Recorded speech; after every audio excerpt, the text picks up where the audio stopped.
खोर्धा जिलापाल नूतन कार्यालय उद्घाटित हो जाए। अवसर में आईन मंत्री पृथ्वीराज हरिचंदन उपस्थित रही उद्घाटन कर कार्यालय जिलार विकासमूलक कार्य करने को अनेक प्रकार अत्याधुनिक व्यवस्था रही। सेपरी जिलापाल कार्यालय को आसुवा जनसाधारण काम किपरि सुरखुरी से त्वरित विभिन्न सरकारी सेवा पाइपर से व्यवस्था रही।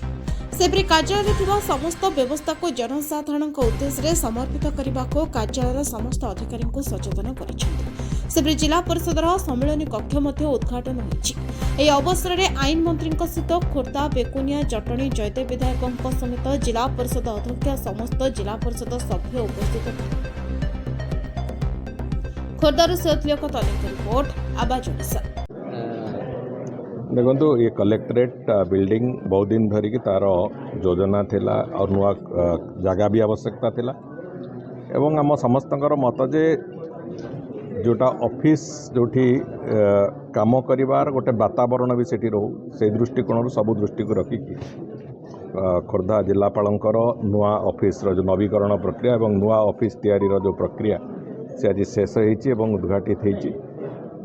मु आशा करी आमको जो भली भाव में खोर्धा जिला को समग्र ओडिशा रे सबुठु अधिक उन्नत एवं विकसित जिला हिसाब से प्रतिफलित करवार जो प्रक्रिया जो लक्ष्य नहीं कि आम काम करवा आरंभ करिछु।